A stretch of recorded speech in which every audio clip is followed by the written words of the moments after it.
So yesterday we were saying that we'll talk about what are the hindrances or what are the things in our daily life which come in the way of law or which go against the quality of law or the spirit of law. And if we are able to avoid those things, then maybe we are creating a right ground for that pure law to manifest.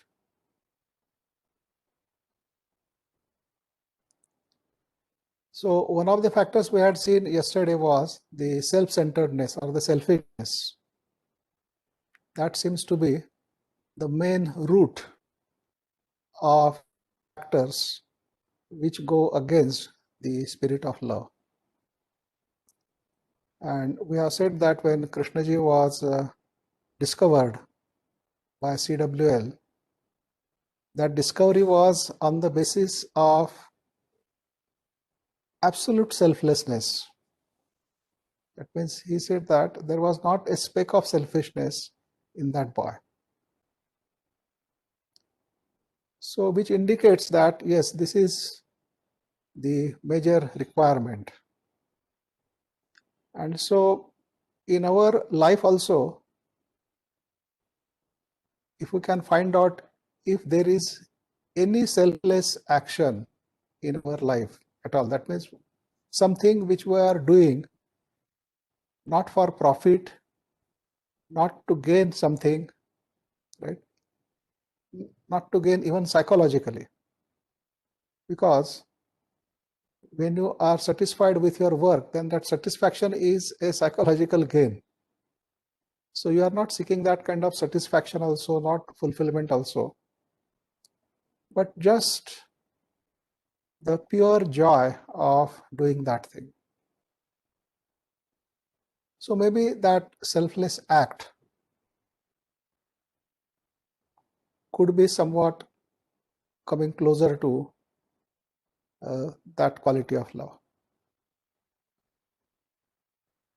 But then there are so many other things we happen to do in our life which we are not aware that they go against the spirit of love.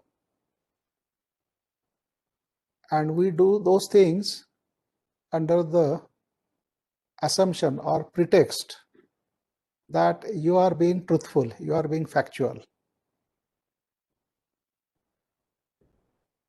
And then when you are conveying that thing to other person, you say that you are conveying facts. And yet those facts or the way you convey it goes against the spirit of love. So what I mean is a gossip, the gossip mongering goes completely against the spirit of love. So there are various kinds of gossip. But the most dangerous one is that when you are talking negatively about some person, that person may have hurt you and therefore you may be talking about him in a very negative way.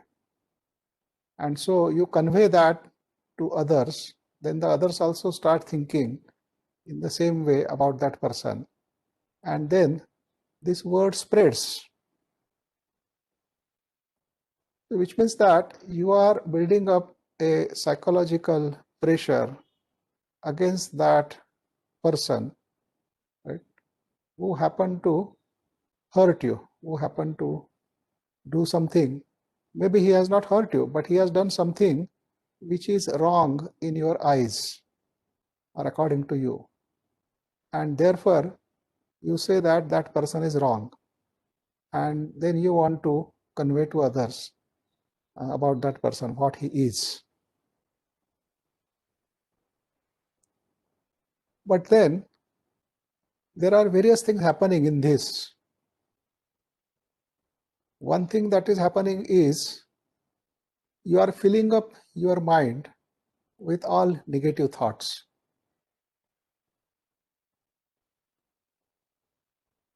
Secondly,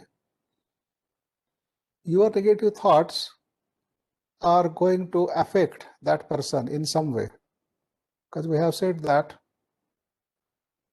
it's one human consciousness. So whatever is happening within you affects all the others, and what is happening in all the others also affects you.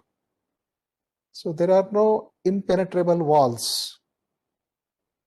Everything is exchanged.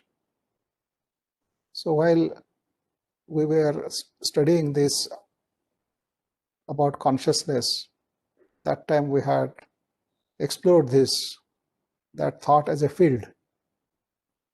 So when you are thinking about a person, you are affecting that person. And when you think negatively about that person, then you are affecting negatively that person. And so this goes completely against the spirit of law. And this we are not aware, we don't even realize. Say, for example, parents, they have a child who is problematic. Right? Now that problematic child, the parents may be all the time pointing it out to that child, how bad he is, how he is worthless, how he is not doing his studies, how he is dull, and so on. Right? So constantly they are thinking negatively about that child. And not only thinking negatively, but conveying to that child all those negative thoughts. So naturally, that child will most likely turn out to be like what they are describing. So they want their child to be different, they want their child to be better, and yet they keep on thinking about that child in a negative way. So how can that child be what they want him to be when they are constantly thinking in a completely opposite direction about that child?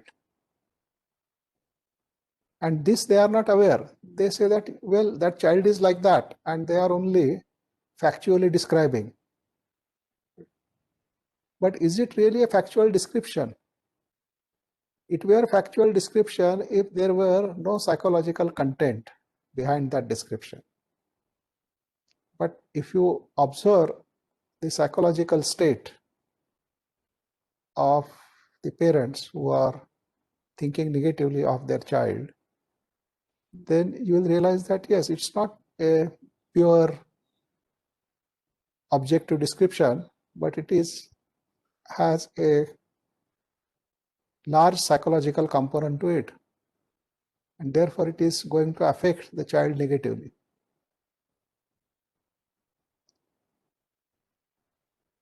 So if you want your child to be better, then you can't think of negatively about that child.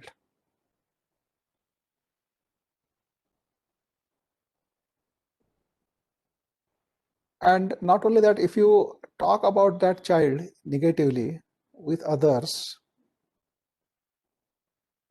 then you are actually creating more psychological pressure on that child. That means the child is more likely to become like that. Now, particularly, this has to be taken care in the school situation, because there, under the pretext of evaluation of the child, many teachers, they simply exchange their negative observations about the child. They focus more on the weaknesses of the children or of the child. They focus more on the negative qualities of that child. And then they say that that child needs to be helped on these counts or on these points. But then they forget that by focusing on negative things, they are only helping the child to be more negative. So all this thing I think needs to be gone into, and maybe a proper way has to be found out, where instead of focusing on the weaknesses and negative points, maybe one can just take note of it, but one doesn't have to publicize it to the world, and therefore focusing their attention on those weaknesses and those things. But they have to focus more on the positive qualities, the positive points, the capabilities, the strength of that child, and then see how they can give scope for the further growth, further expression of those strengths.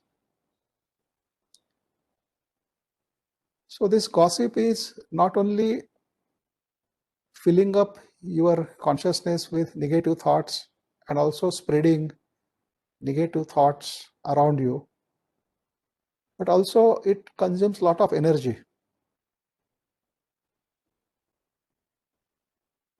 And therefore there is quite an energy loss. And when we are talking about living a religious life, we can't afford to waste energy in that way.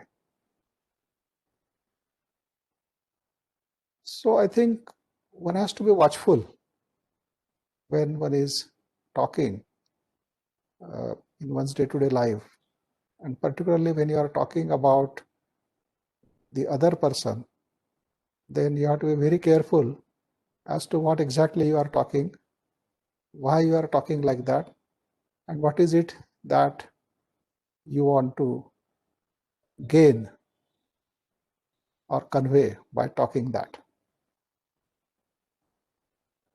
So I think that is one good hint. Then the other thing that comes in the way of love is all kind of superstition. Superstitions are the beliefs which are unverified. They may be wrong, but yet because traditionally they have been believed in, and large number of people, they believe in those and actually follow them. Therefore, we happen to do that. But if we want to live a life based on understanding, right, a life to be lived intelligently, then we can't simply accept something just because majority of people are following it. They may be completely wrong in that, and they may be following it just out of tradition, out of fear as to what people will say, what others will say if they don't follow it. And a person who wants to live a life of freedom, of understanding, then he can't just fall in line with the others when he clearly sees that what they are believing is not right, it is wrong, and it goes against the spirit of love. Then he has to come out of it. He can't afford to fall in line with it. So you will find there are many such things which we happen to do in our day-to-day life. Even our food habits. Now the most common food habit is killing the animals and eating their carcass and saying that it is more nutritious, it gives the required amount of proteins to the body, and therefore it is essential. Otherwise, you will suffer malnutrition and so on. So all kinds of reasons are given to justify the killing of animals for food. But nobody really inquires whether Is it really necessary? Can the proteins not be obtained by other sources without killing the animals? Nobody bothers about it. So killing goes completely against the spirit of love. We talk about fundamental rights, but then we completely ignore the most fundamental right, the most fundamental right. I think the most fundamental right is the right to live, right to life. That means every living entity has a right to live, to survive. And when you kill something, then you are depriving that something of its right to live.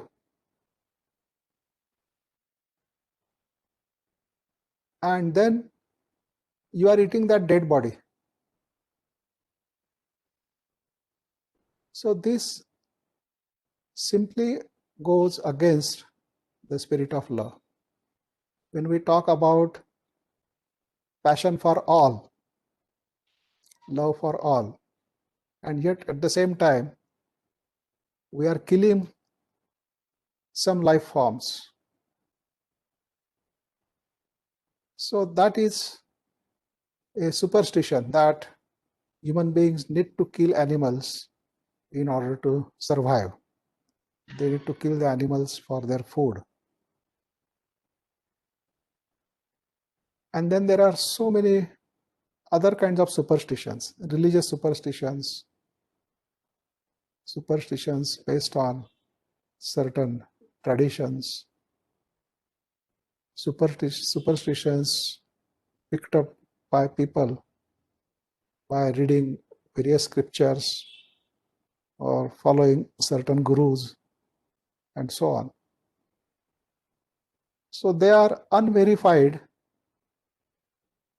statements, unverified conclusions. And if we are endeavoring to live an intelligent life, then we can't simply fall in line with something without actually understanding it, without actually verifying it. So these superstitions, they go quite against the spirit of love. They can make people very cruel. A superstitious person may end up in doing acts of violence which he may be abhorred. When he comes out of that superstition, he himself may be surprised as to how he could do those things.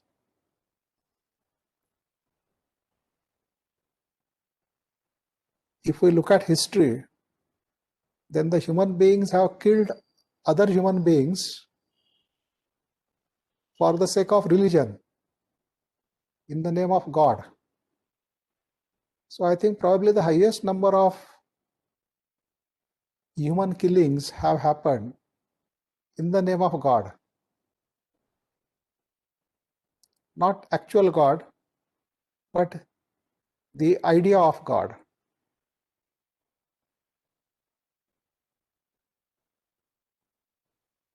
And most of the religions are full of all kinds of superstitions.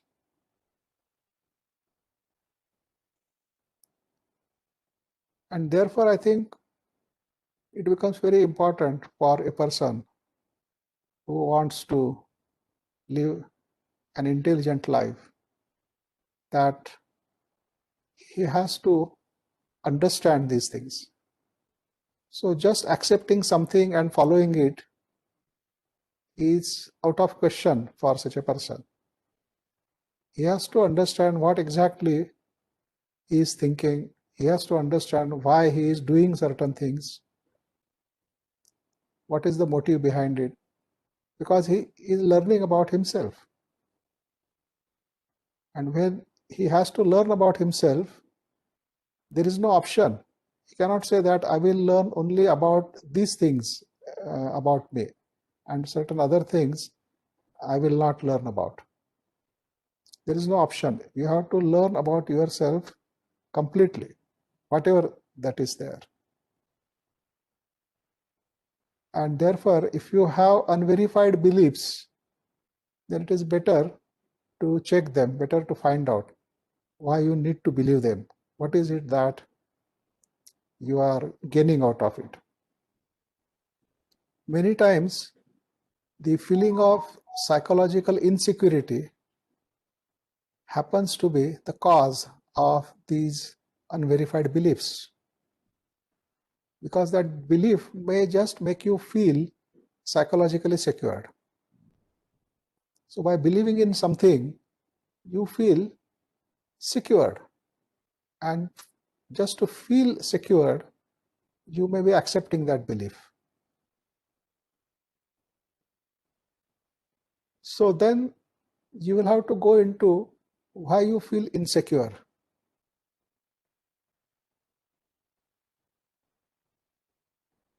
What is the cause behind it? And if you are able to find out and end that sense of insecurity, then you don't need to believe in anything.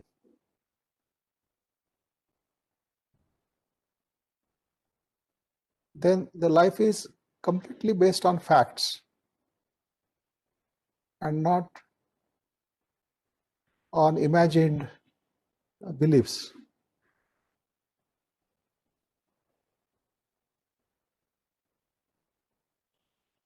So a person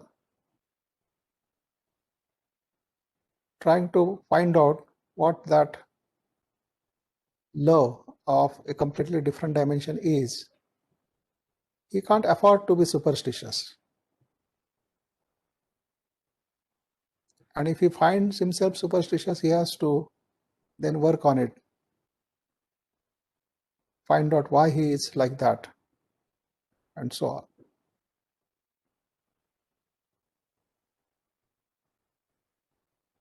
Then the other factor in our life which comes in the way of love is the factor of hurt. We getting hurt and we hurting other people. Now that hurt in any form goes completely against the spirit of love. So Krishnaji has said that if you are capable of getting hurt and if you are capable of hurting another human being, then there is no love.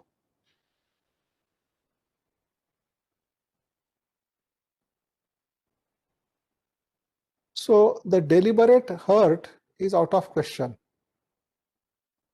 That means you deliberately wanting to hurt another person is out of question for a person who wants to live a life of understanding. Because why should he want to hurt another person? For whatever reason.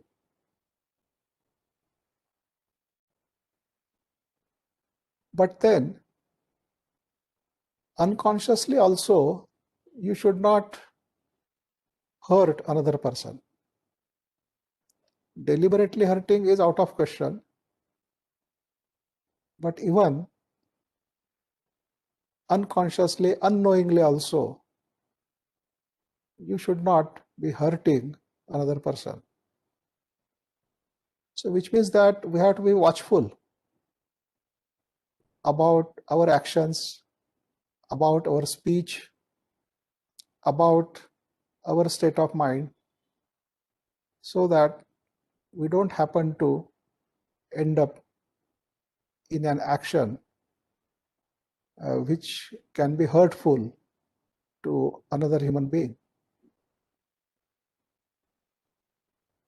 So not hurting another person knowingly or unknowingly, but then also not getting hurt by another, that is also very important,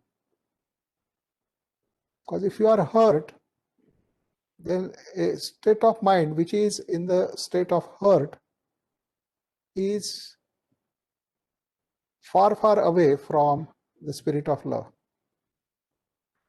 A hurt mind can never come upon that quality of love. So in which case, one has to find out why one gets hurt. Physical hurt is out of question, no doubt. But even, why does one get hurt psychologically? So that has to be gone into. Because this psychological hurt, it remains for a long time with us. The event causing that psychological hurt, although that event is over, the experience of hurt goes on. And then one has to learn how to end that experience of hurt, or whether it can be ended.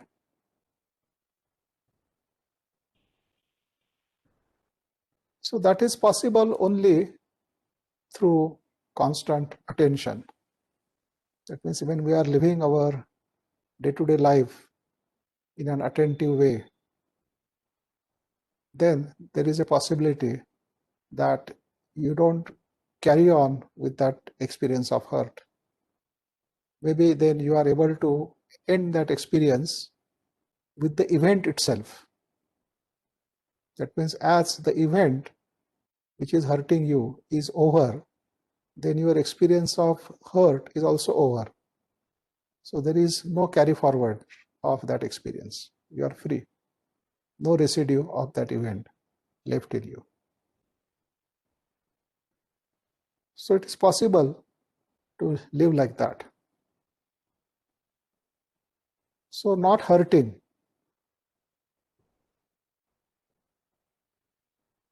So there is other kind of hurting which is done knowingly. Say all kind of hunting, which is killing animals for the sake of sports, is also goes against the spirit of love. Then there are other things like animal dissection. Now there are two opinions about this. One says that unless that is done, we can't develop treatments and medicines for human beings. So for that sake, we have to do this. And yet there is another argument which says that, but there may be other ways of doing this without killing or dissecting the animals. So I had come across one student who was doing PhD. He wanted, his topic of research was to find out the effect of certain herbs in the healing of wounds. That means how those herbs, whether they heal or help in healing the wounds, and if they do help, then in what way, how effective they are, and so on, and what kinds of wounds they are capable of healing. So that was his topic of research. So I just asked him, how do you get so many wounded animals to try these herbs on them? So he said he doesn't get wounded animals, but he inflicts wounds on them. And then he applies those herbs or preparations of those herbs on those wounds. So now this is intentionally wounding those animals and then applying those preparations of herbs to find out how effective they are in healing those wounds. I'm sure he could have found some other way of doing this, but this was the easiest way for him.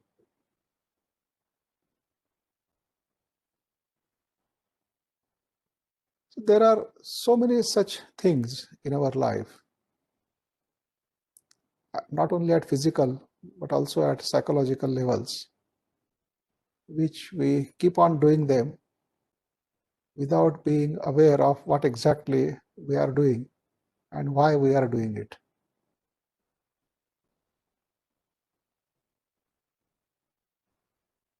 So a person who wants to live a different kind of life has to be watchful about such things. So, which means that any impulsive action at any level is out of question. Because many times the impulsive action is mistaken as a spontaneous response of a person. And then a lot of importance is given to that spontaneous response, as if that spontaneous response is always correct. But the spontaneous response is coming from the same background. It's coming from the same conditioning. So it is not a response out of understanding. It is a conditioned response only. But because you are so much habituated to respond in that way, right? So it doesn't need much thinking for that kind of response to arise. And then it is taken as a spontaneous response. But that has to be also observed and has to be examined and found out how far right it is, whether it goes against the spirit of law.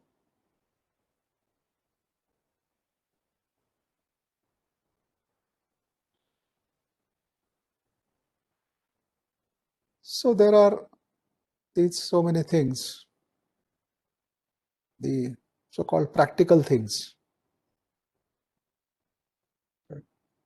Now, if you try to follow them, if you try to put them in practice, then maybe you will get fed up with them soon, because they will appear as restrictive to you.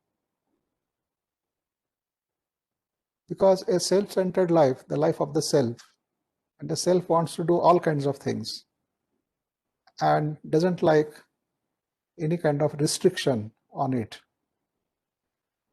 So which we have talked about, we have said that a conditional freedom, that means every conditioned entity wants the freedom to live the life as per its conditioning.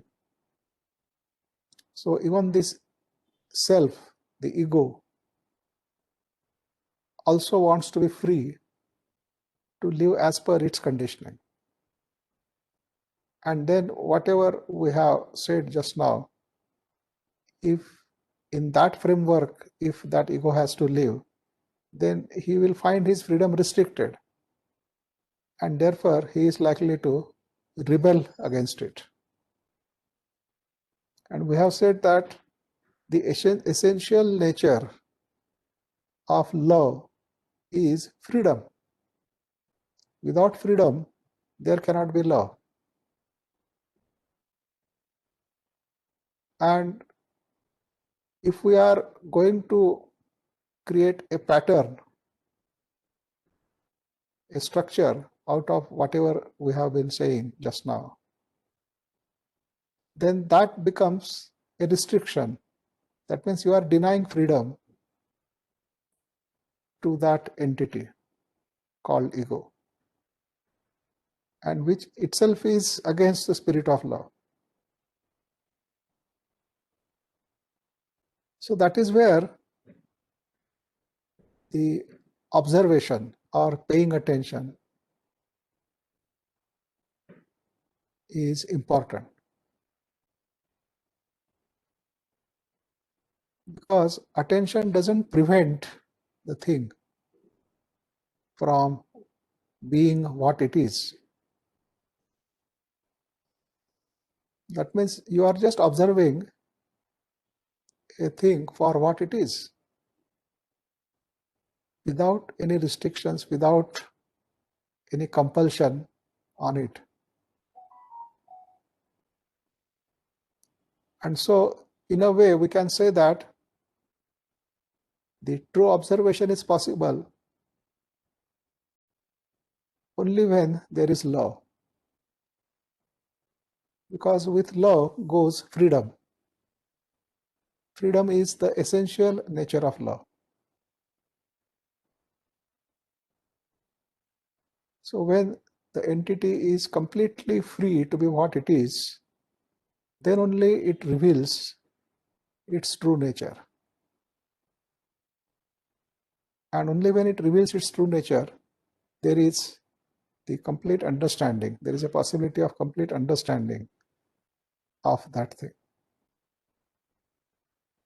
And out of that understanding, again, the freedom.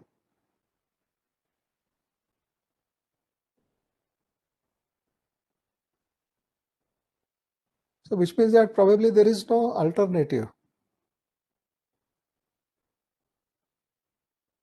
to observe, to pay attention as one lives one's daily life.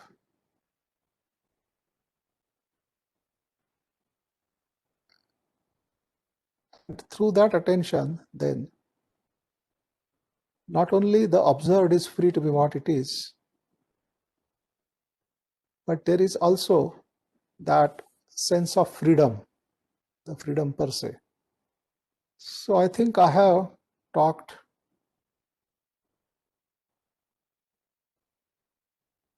about these things, and now you can ask questions to take our dialogue forward. Sir, one question, also an observation, sir. Yeah. So the first part of what you said, it is very true. If any of those things, if I find myself doing any of those things, gossiping or doing some pattern or the other, obviously the love cannot, it's not love, obviously. Yeah. But isn't there also this thing that as long as there is psychological content in me, it is inevitable that they will find their way in my expression? Yes, of course. So, but that is where we said that one has to be observant. As one is living one's daily life, one has to be observing not only what is happening to the other person, but what is happening to oneself, one's own state of mind. Observant about what exactly one is saying and why one is saying that, the motives behind it. So, which is like learning about that content. So, as long as that is happening, that will take care of the other things. so I can't take a shortcut of do's and don'ts, but if I find that any psychological reaction in me is taking over, the only option available to me is observation, not trigger the thinking machinery in response to that psychological content. No, but there will be certain things which you may be doing just out of habit, not for any particular reason, right? And if you notice that this thing is against the spirit of law, and which you are actually doing just as a habit, you are not very passionate about it, or you are not profiting from it or nothing, and you also know that even if you don't do it, it doesn't matter. So such things can be immediately given up. Sir, this is not very clear, sir, that how is habit coming in the way of, because I see that it is not causing any harm to anyone. And I also feel that I can live with that habit. Say, for example, we said that killing animals for food. Now you have a habit of eating meat. Right? Now you may be feeling that, well, you are just eating out of habit. It's not that you are very particular about it and so on. Right? And if you realize that it's not the right thing to do, right, you can as well just stop it. But if there are things like pleasure involved in that, you really like to eat that and all those things, then the observation is required. Because then you don't want to deprive, you don't want to suppress that psychological content behind that action. Right? But if that action is just a habit without much psychological content, right, you happen to be doing it just because you have been doing it, or just because other people were doing it and you happen to be living with them, so you are also doing it, but you are not very particular about it, then it can be immediately given up. So certain idiosyncrasies, certain things, right, which we are not even aware of, right, but when we do become aware of it, right, and we find that, oh, why am I doing this? It's not necessary, then it immediately drops. You don't have to say that, no, I have to find out why I am still doing it and so on. Because something which is seen as unnecessary, something which is seen as not right, right, then you don't wait to drop it. There is immediate dropping of it. So the observation is required where you are not able to drop it immediately, because there are other hidden motives behind that action. And unless you have discovered them, that thing is not going to get dropped. And therefore, then you have to be watchful and observant. But certain simple things, they can be immediately dropped. Sir, let's So say yeah, habit of thinking or habit of chatter. yeah, So you're suggesting that through observation, I can find out the motive behind the thinking and chatter. yeah. Okay, understood. Thank you. Because chattering is, usually we try to suppress chattering, or we say that, oh, I should not chatter because so much energy is being wasted and so on, right? But actually, if you try to understand this chattering and why there is this chattering, right? So you will find that chattering is not a random thinking. It's not all that random. But chattering is always around some psychologically unresolved points. And those points can vary with respect to time. That means at certain time, your chattering may be going around some psychologically unresolved point. At some other time, it could be another psychologically unresolved point. Right? But it is always around that. So if you examine that chattering, if you observe, then through that, you will be able to come in contact with that psychologically unresolved issue, psychologically unresolved point. And when you are face to face with it, then at least you can do something about it. Then maybe you will be doing things which will help resolve that issue. And once that issue is resolved, then the chattering around that point will automatically stop. You don't have to do anything to stop it, but it just stops. Actually, why all this thinking is going on is because there are so many unresolved, psychologically unresolved points in our consciousness. So we call it as the psychological content of our consciousness. Now that psychological content is constantly getting provoked by the inputs from the environment. And that provocation is giving rise to the corresponding thinking. So the thinking machinery is activated because of that provoked psychological content. And then one happens to think repetitively around those issues.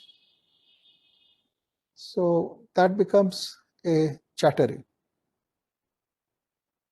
And in that chattering, because we have said that there is no single isolated thought, but each thought is connected to another thought through the property of associativity.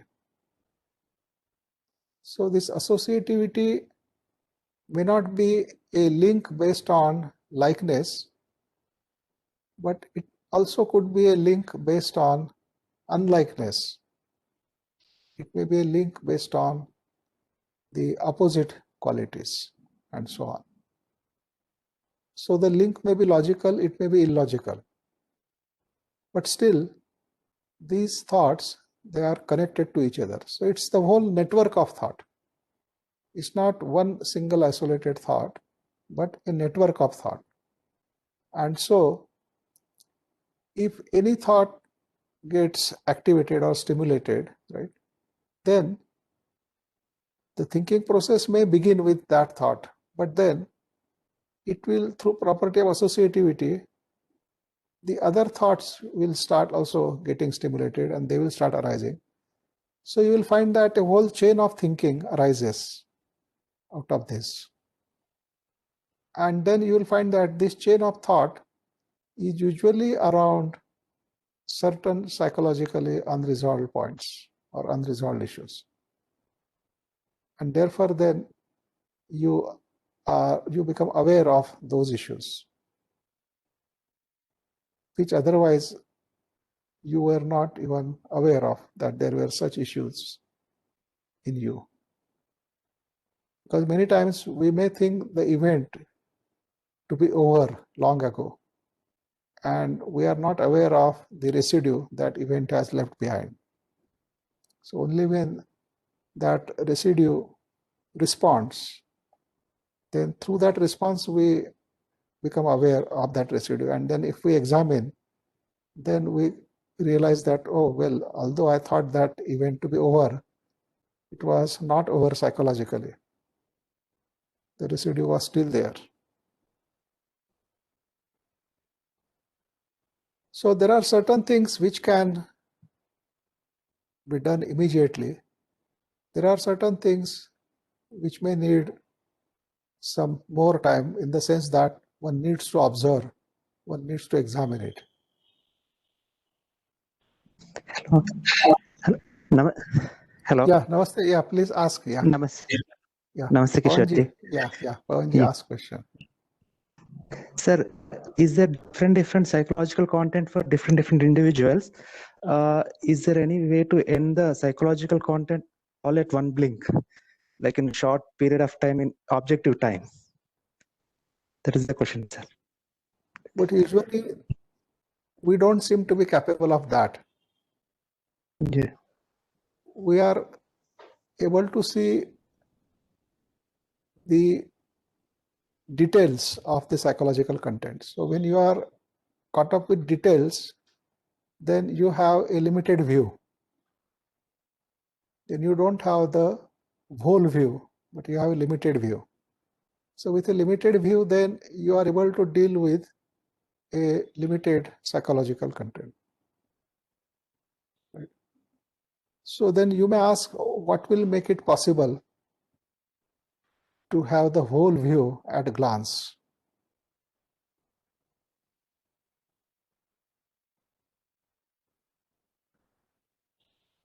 So which means that you have to change the way you observe things. Right? Which means that whenever you are observing something, are you observing it in a restrictive way, or what is it that you are observing? When you understand something, right? How do you understand? Do you understand with particulars, or you understand the essence of it?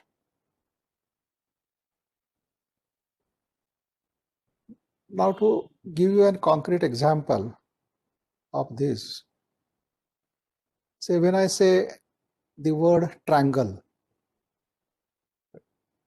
So when I say triangle, immediately there is an image of triangle arising in your mind. Now, is it a particular image? Is it a particular triangle, or is it a general triangle? You will always find that it is a particular triangle only. With respect to different persons, right, that particular triangle may be different. Because in somebody's mind, an image of an equilateral triangle may be there. In somebody's mind, the image of an isosceles triangle. In somebody's mind, a scalene triangle. That means all the three sides different, and so on. Then also the different sizes of the triangle, and so on. And then all the other variations. But it is always a particular image with all the associated knowledge of what triangle is. Right? But then, is there an understanding of the triangularity, the quality of triangularity? Which means that you are not interested in a particular shape, you are not interested in a particular triangle, right? But you are interested in what is that concept, or what is that quality of triangularity, what is the essence of triangularity. So which means that in that essence, all possible types of triangles are included. Now, if you are able to visualize that, then you don't have to observe a particular triangle, because you have understood what is that essence of a triangle, what is that triangularity. Now, this requires a different capacity of the brain. Our brain is mostly functioning in a concrete way, and therefore has a limited view, a limited understanding. Because the moment we look at something, we have already formed an image of that something. And according to that image, we try to understand that thing. So that is one capacity of the brain. But there is also a potential in our brain to understand things without forming the image, which means you understand the very essence of it. So with that kind of capacity only, you can have the whole view of the content of consciousness at a glance.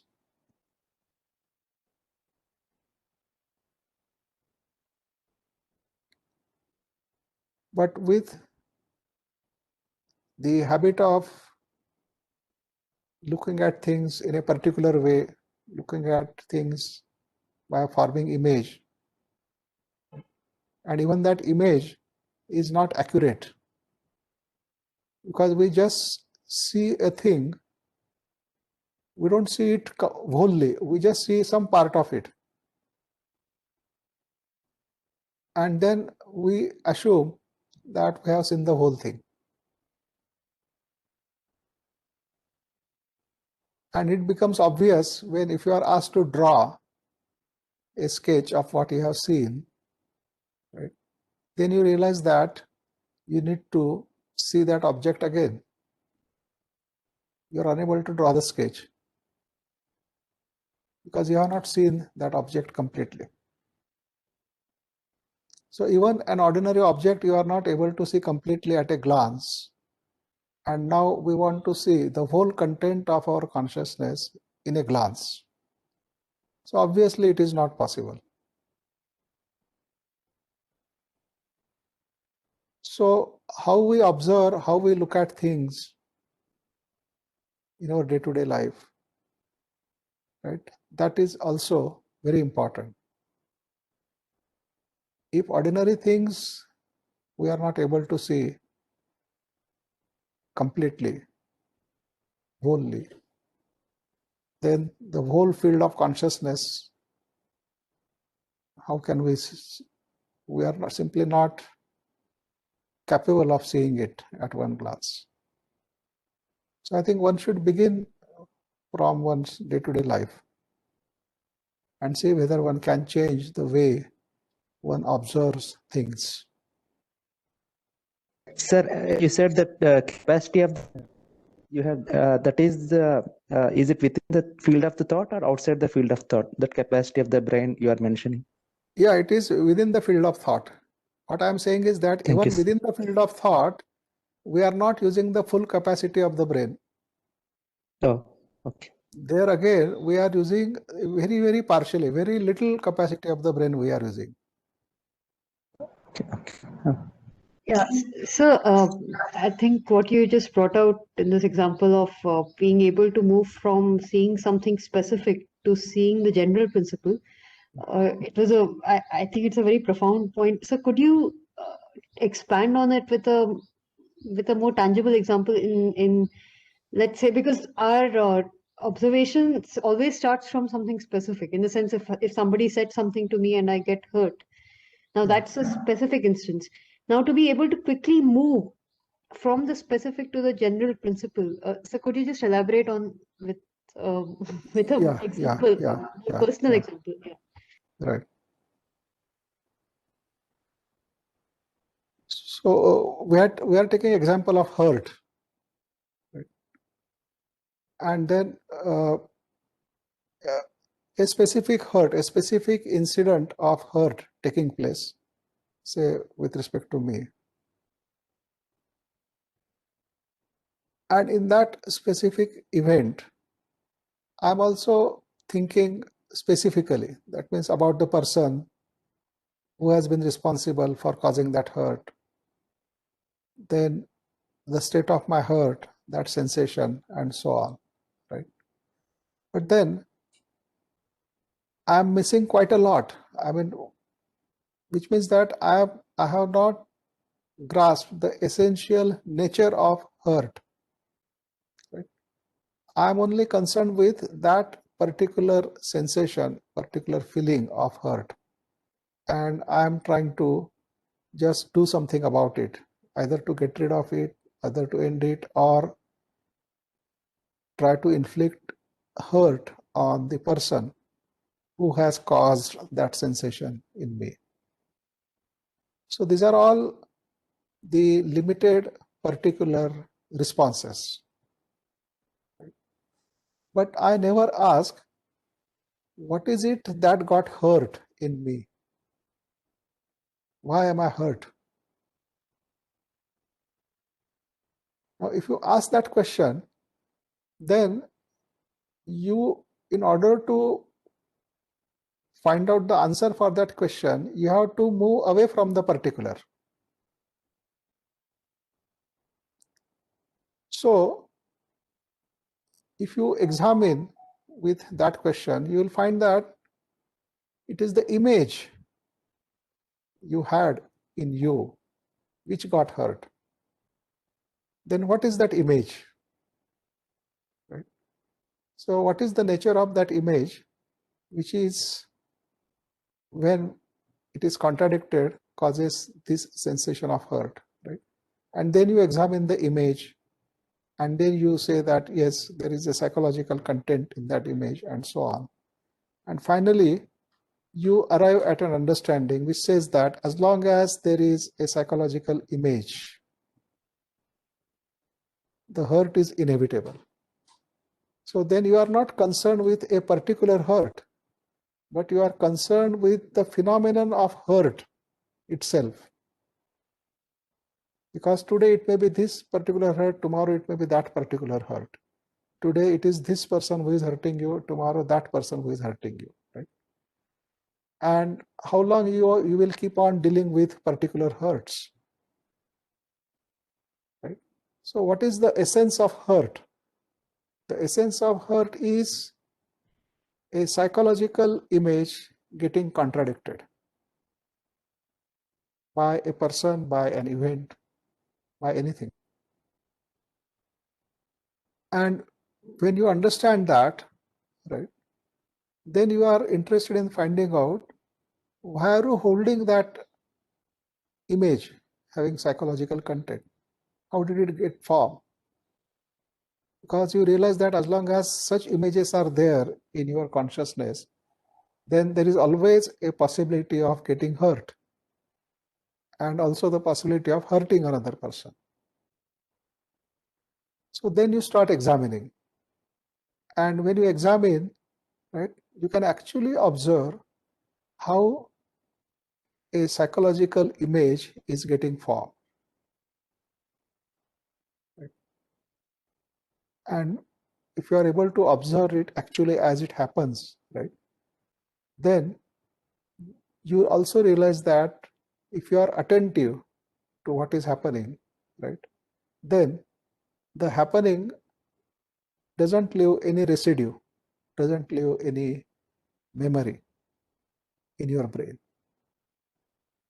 So maybe starting from a particular hurt, right, you are able to grasp the whole phenomenon of hurt, have an understanding of the whole nature, structure, and functioning of hurt at a glance. And when you have seen it wholly, then there is already a freedom from that. So in that sense, one may begin from a particular, but then one has to see the whole thing. So that kind of capacity. So that means one has to move away, one has to move from the particular, not get stuck with that. Usually we get stuck with the particulars, and therefore we miss the whole from which that particular is arising. Sir, one clarification here. Yeah. I will start with the particular hurt that is taking place in me. Yeah. And of course, I will want to, in order to realize that this hurt is not good, I will naturally want to go deeper into hurt. Yeah. But the mistake I keep making is I try to go deeper away from myself. Whereas the particular hurt that is expressing now, I have to stay with the deeper psychological content which in me. What I am trying to do is quickly end hurt instead of going deeper into the deeper psychological content in me which is causing the hurt. So instead of continuously asking what is getting hurt, I quickly ask the question, what is hurt? No, I mean, why do you say that you have to keep on asking what is hurt, what is hurt? Right?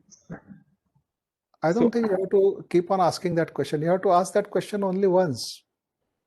And the question is asked not in order to trigger a movement of finding out what is it getting hurt, right?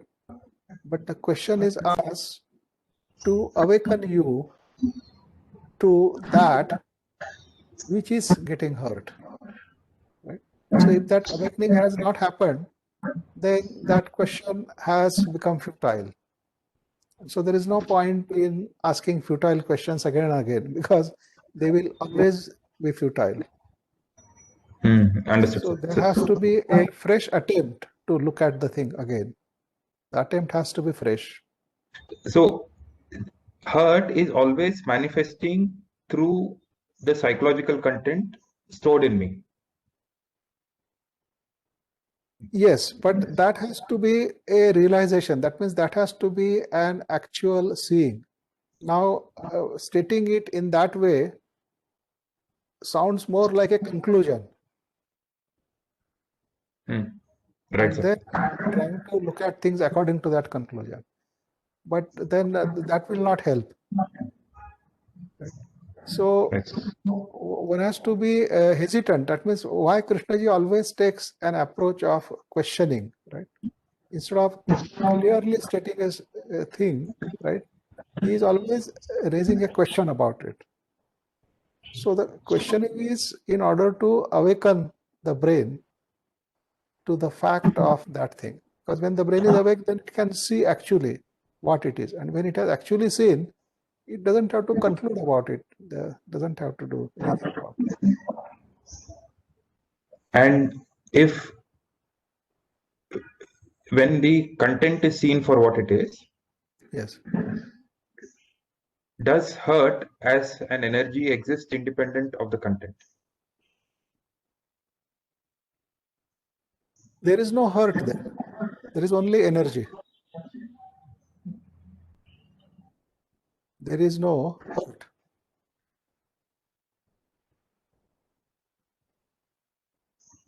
So for example, suppose if there is a unresolved psychological content, which means a psychological image, and that gets contradicted. So there is this sensation of hurt, a sensation which is uncomfortable, a sensation which is not welcome. And then there is an observation of that sensation. Right? So when there is an observation of that sensation, right, then only the sensation as an energy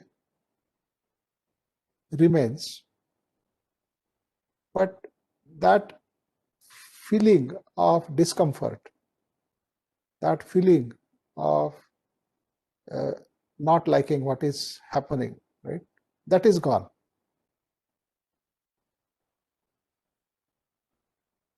And so there is no longer any hurt, but there is only an energy. And that energy then is the energy of the observation.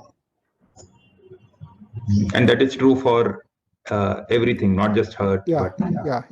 For Okay. everything, for any unresolved psychological content. Yes. Okay, understood. Thank you so much. Sir, we were talking about this self-centeredness, love, and how this self-centeredness is love. There is means one considers self-love. Means I used to read that if you cannot love yourself, then how you can love others. So that was my favorite thought in some days, because you take Yes, self-love and yes. very that and good food, good food, good that wear, good Yeah. clothes and all that. Take care of Yeah. myself, self-love. I'm also living entity. I should love myself also. So where is that line, that self-love and selfishness? Where is the how to draw that line? That because I cannot neglect myself. I am also living entity. I have to love myself. But that self-love and selfishness, where is that line, sir? Yeah. So it's a very interesting question, that if I'm not capable of loving myself, how can I be capable of loving anybody else? Right? In some sense, it is true. Because what are we psychologically? We are our own psychological reactions. We are our own psychological responses as we interact with the environment. So in that interaction, right, we are psychologically responding to the events around us. Now, in that psychological response, right, there is a further reaction to that response. in terms of evaluation of that psychological response by the center, by the ego, by the me. So, due to environment, suppose a reaction of anger is arising or has arisen. Now, to that reaction of anger, so that reaction of anger is actually my reaction. I am not different from that. And to that reaction of anger, there is a further reaction which says that, oh, I shouldn't be angry, or which says that, oh, I am angry, and then I have to do something about it. Or there may be many further reactions. Now, when there are these further reactions, right, then where is the love? Because any kind of reaction almost amounts to either condemnation or justification of the first reaction. So a reaction of anger, either you seem to justify it or you seem to condemn it. Now, both these actions, right, they deny freedom to that reaction of anger. Because justification means it only strengthens that reaction. Condemnation means it only tries to get away from that reaction. So the reaction is not free to be what it is, but it is, the restrictions are being imposed on it by the further reactions. So where is then the love? Because there is no freedom, so there is no love. So although it is your reaction, still there is no love for that reaction. There is only further reaction to that reaction. And hence, in that sense, you are not loving yourself at all. So as long as there is constant judgment, as long as there is constant evaluation based on likes and dislikes of the me, of the ego, right, then there is no freedom, and therefore there is no love. So although we say that I should love myself, but we don't even love ourselves at all. So naturally, if we are not able to love ourselves, how can we love others? We can't. So am I able to watch my own reactions as they are, without any evaluation, without any restrictions? Right? Am I able to watch them just for what they are and not with some motive? Now, if I am able to watch my reactions in that way, then I will be also able to watch the other person's reactions in the same way, by giving the same freedom. And therefore, then we can say that, well, then there is a possibility of rightly understanding those reactions, and therefore a possibility of that quality of love, because there is freedom. So what you say is some way right, but then we have not deeply understood it. I mean, as you have pointed out, so where is the line which separates the selfishness from the freedom from the self? So selfishness means only freedom for myself. Doesn't matter what happens to the other. because other is separate, other is different from me. So that is the selfishness. But there is a psychological freedom, means the psychological reactions are free to exist what they are, right? Whether that psychological reaction is arising in you or in anybody else, then that is not selfishness. Then that is looking at things as they are.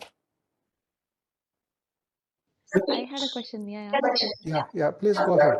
Please go ahead. So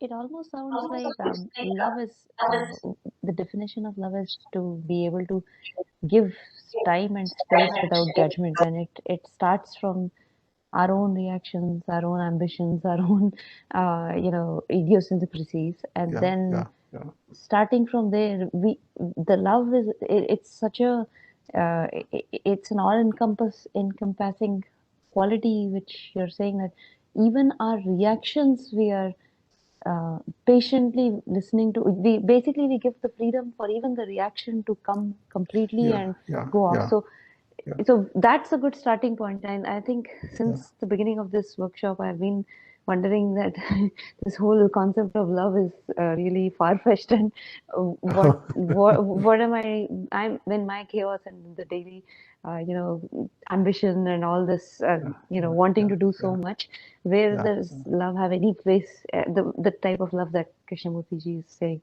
But I think now at least there is a staircase. Yes. So it starts with just giving space without actually thinking about the future and thinking about. And with me, I'm the whole thing is I'm always thinking about the next step, the future, what will happen next. And I think what you're saying is not to think of that, but to just let whatever is coming within or around to be. Yeah. That's right, because see, we are also quite harsh towards ourselves. We are all the time judging ourselves in the sense that in terms of do's and don'ts, in terms of should or should not, and so on. And all that judgment is based on our own motives as to what we want and what we don't want. But we have not examined yet why do we want those things which we do want and why do we don't want those things which we don't want. So we just happen to just assume it or take it for granted and then behave accordingly. But then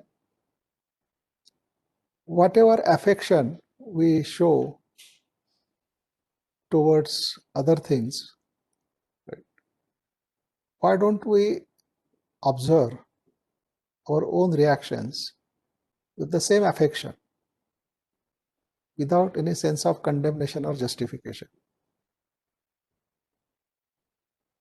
Then you will find that life is far better than a constant conflict with what is happening to you or with your own reactions. Because as long as there is judgment about the reactions, there will always be a conflict. Because then either the reaction will be justified or it will be contradicted or condemned, and therefore it will be always conflict. But with the same affection, if you are observing those reactions also, right, then those reactions will be just what they are, and then eventually they will just wither, they will just go. So I think probably what one needs to realize is that these reactions are also living entities. They are not dead mechanical reactions like the reaction of a machine. They are living things, and that is why the possibility of withering is there. If they were just mechanical, then the withering thing is not there. Then either they are there, or then you just at one stroke end them. That means they can be just wiped out. But with a living entity, right, there are these three things, that is coming into existence, sustained in that existence, and then ending that existence. So all these three are essential part of anything that is living.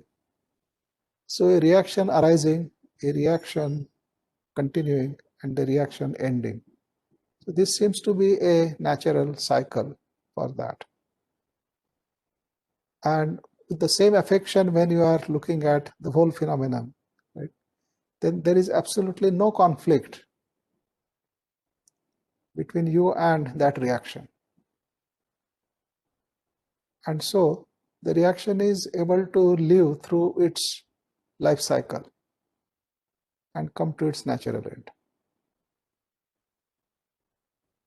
So that is actually the essential nature of love. With the energy of love, everything flourishes, because there is no evaluation as to what is right or what is wrong, what is good or what is bad. Anything that is living, it flourishes with the energy of love. So this brings to our notice a very strange phenomenon,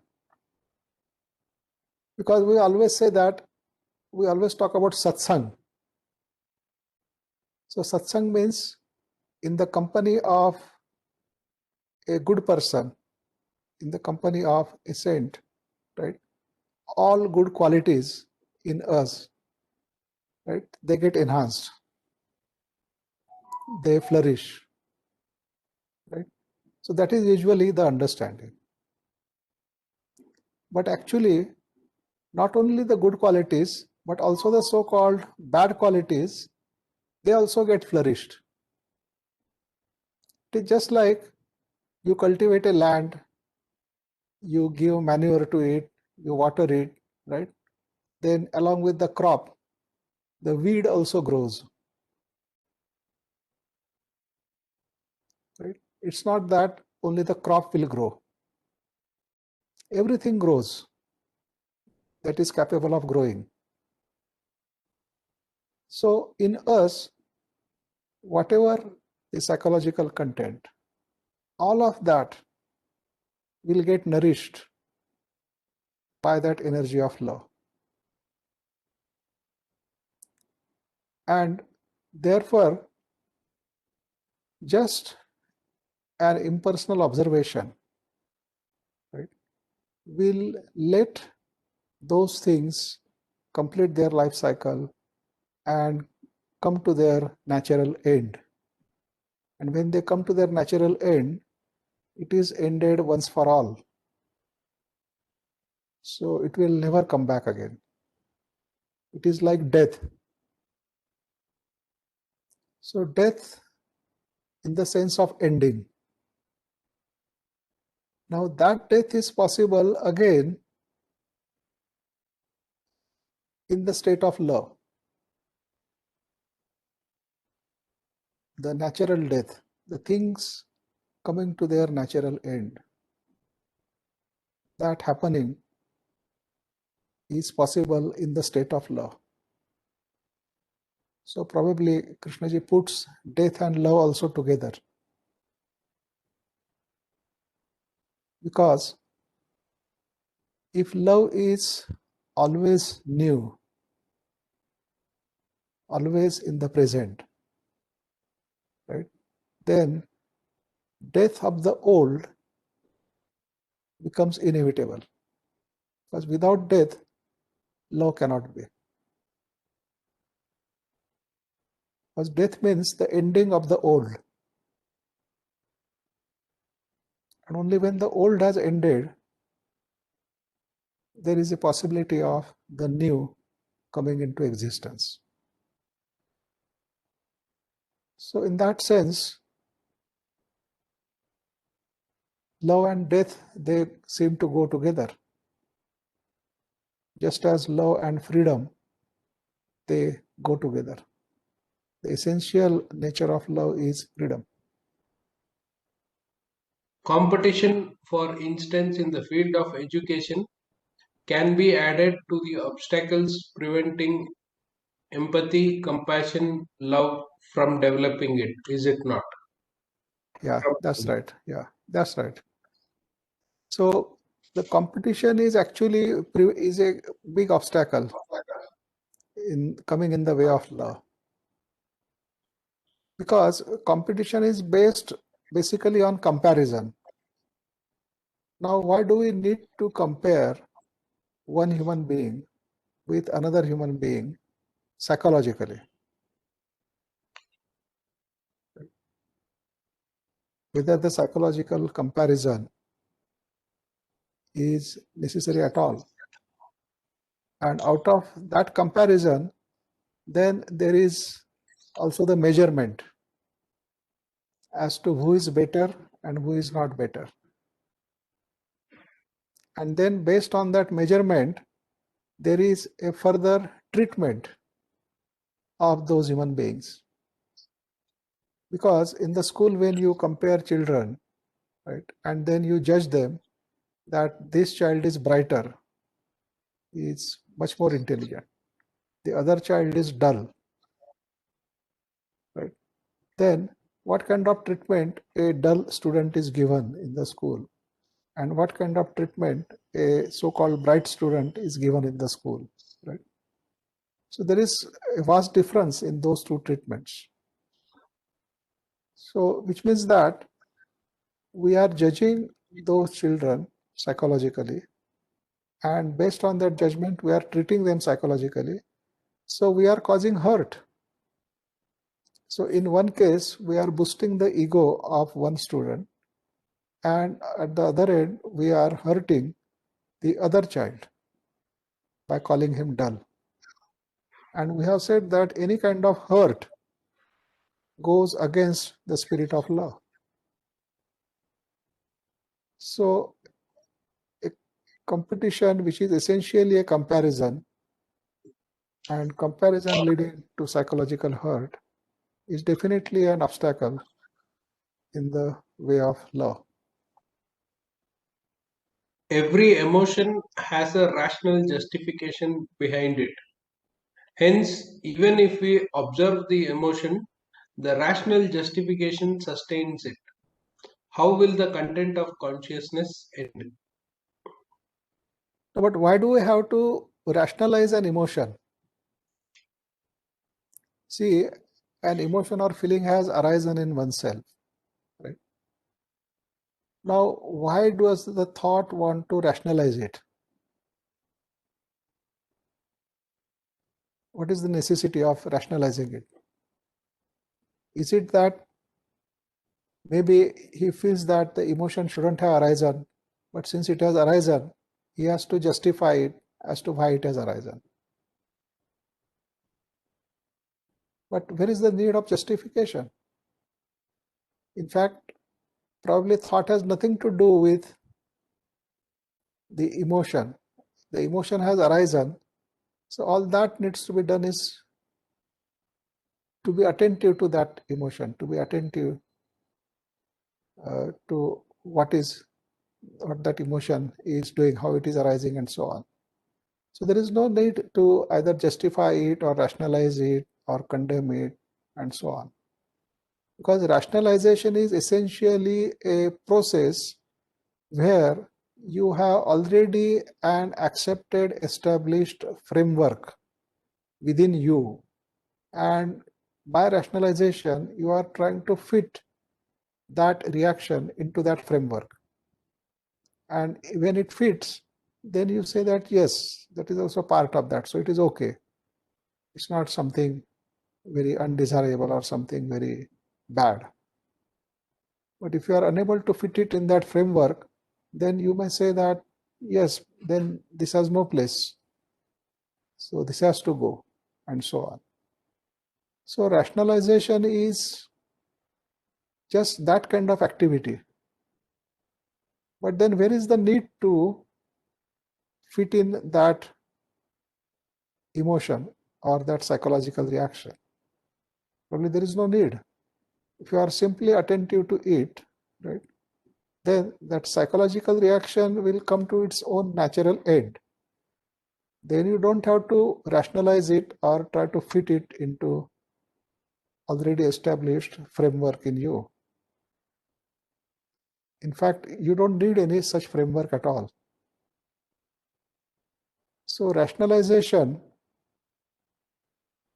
probably in psychological field is not required.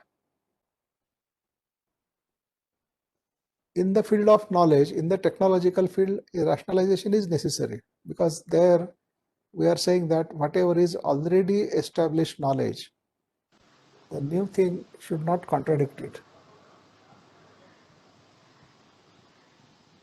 And therefore, there one needs this process of rationalization, which is trying to fit new findings into the already established framework of knowledge. But in psychological realm, this kind of activity is probably totally unnecessary. Because where we are talking of ending of a psychological reaction, right, where is the need to fit them into an already established psychological structure? There is no need. It has no place. Yeah, it was my question. So can I Yeah, get please into the go ahead. Yeah, Rajendra ji, please, will you further elaborate it? Yes. Yeah, let me elaborate the question. Yeah. For example, if there's an emotion of anger, Yes. then there is a rational justification going on behind the emotion, that I am justified in getting angry. Yeah. So that justification sustains the anger. Yeah. For example, if I am angry on my child, I am, as a parent, I justify myself that I should be angry, or I have to show anger. Yeah. Otherwise, he will not be on the right path, or whatever. Right. So every emotion has some justification behind it to prove it to myself that I am right. Yeah. Somewhere I am right and the other person is wrong. So I justify everything. Yeah, And that's then the it. emotion So takes off. Yeah. So essentially, what you are saying is that through justification, we end up in sustaining that reaction, sustaining in that emotion. Yeah. And many times we are not even aware of this happening. That means we are so caught up in that justification that we happen to say that yes, that is the right thing. If I don't do it, then maybe the other person may not improve, or all those things. So yes, that is true. What you are saying is absolutely right. Yes. So the emotion continues. It doesn't come to an end. Yeah, emotion continues. So through justification, we are giving continuity to that emotion. So it is not coming to its natural end, but it sustains maybe as much longer, maybe as long as we are justifying it, it will sustain. And then there are reasons for that justification and so on, whatever they may be. But it is basically an activity of the center of the ego. And therefore, the reactions, they don't come to their natural end, but they continue indefinitely. Yes. Yeah, one more example was for the victim of, suppose a person is a victim of an injustice. Yes. So he is justified to take revenge. He says, so that revenge will never end. So that is a big issue here. Yeah, that's right. I mean, say some person who has been the victim of this kind of justified emotions,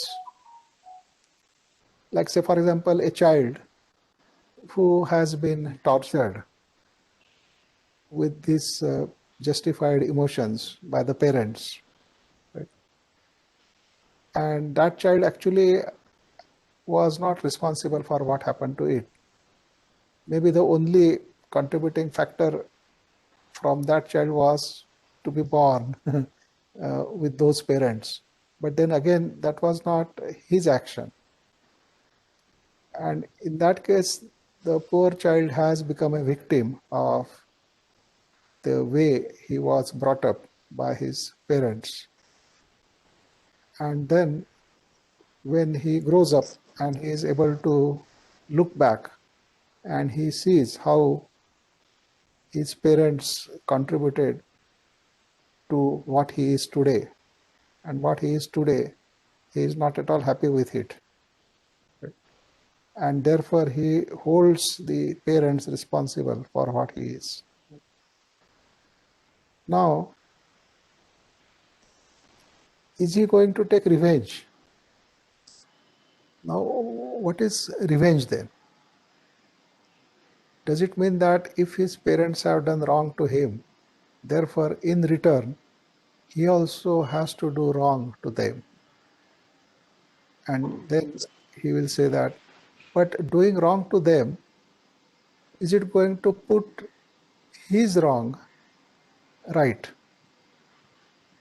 Whatever wrong he is, that will continue, even if he takes the revenge. What he is gaining is that only a psychological satisfaction that, well, they have done the wrong thing to me, and so I have paid them in the same coin, and so now I feel happy, I am satisfied, right? But that satisfaction is also highly egocentric, because it is the ego which has got hurt. And that ego, out of that hurt, reacted in the form of revenge. But probably revenge may not be a right response, in the sense that it doesn't dissolve or resolve the psychological situation in a person who is taking revenge. Because whatever wrong has been done to him and whatever he has become out of that wrong treatment, he will continue to remain the same even after taking revenge. So what is actually important is that whether he can come out of that wrongdoing, whether he can be different. Right? But the revenge is not going to help him to be different. So maybe it is an unessential activity, only deriving a psychological satisfaction, but without causing any change in himself psychologically. I think what is important is to find out how he can come out of that kind of psychological conditioning, which has happened due to wrong way of bringing him up. Sir, I had a question. Yeah, I mean, you can take it up in the next session. yeah. For your convenience. Sir, is there ever any external action necessary to resolve any of our psychological content? Or, I mean, yeah, this is just a doubt that I have. Yeah, possibly. Maybe sometimes just a simple external action can resolve a psychological issue. That means some mistake has happened from you, and then there is a sense of guilt that has followed that commitment of that mistake.